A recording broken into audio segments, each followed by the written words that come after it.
Hello, everybody. Scott G here, life coach. And if you're looking for coaching, please go to the link in the description. We'll certainly make that happen for you. Continue to bring you the best in the uh, world as it relates to cutting edge information. Obviously, I haven't been here in a couple of months. I apologize for that.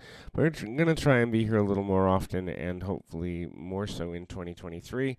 To be in a relationship or not, these are things that people worry about on a regular basis. Obviously, social media and other forms of societal expectation enter into those pressure points. So there's things that you've got to consider before entering into a new relationship. Where are you in your healing process as it relates to both family dynamics and previous romantic relationships?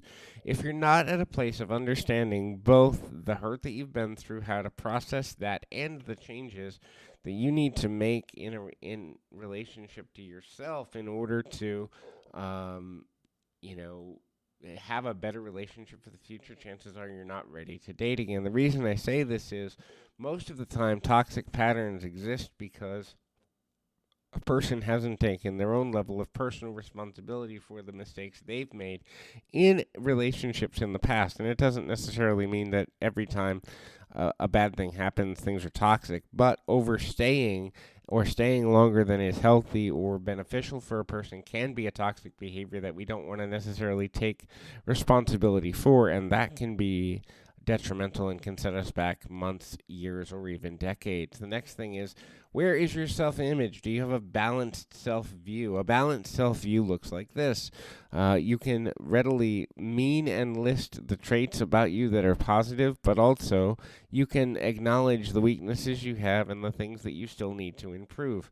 The more balanced we are in the way that we seek out relationships, the more balance we will find in the relationships we're seeking because we're able to take proper self assessment, not take things terribly personally when a person is incapable of being what we would prefer them to be or what we would like them to be, and identify where we need to hold boundaries versus give someone the grace to allow them to continue to grow.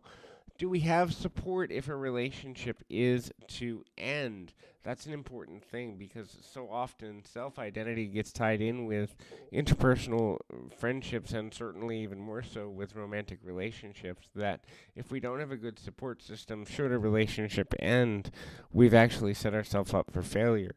Most relationships do end eventually.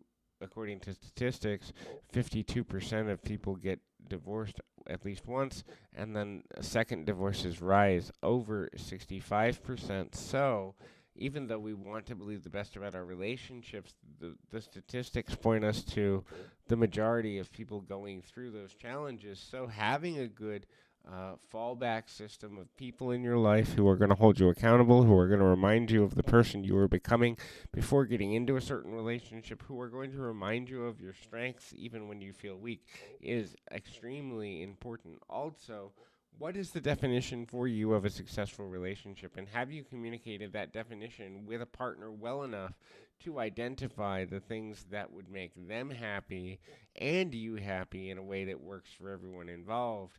If you haven't, then it's certainly worth kind of getting to a better place within yourself in that regard, identifying and finding the things that really matter to you in that way is important, and it's also something to consider as you begin to identify the things that really do matter to you, um, and allow you to kind of lead a life that's more balanced. Having that knowledge that sometimes getting into a relationship just for adrenaline reasons isn't always the best of options is also important for people to do so they don't either take advantage of a person or expect something that a person can't provide for them and ultimately get hurt because they're expecting too much from a singular relationship. One of the biggest challenges I see when I do relationship coaching is when people have expectations another person was never capable of meeting, and yet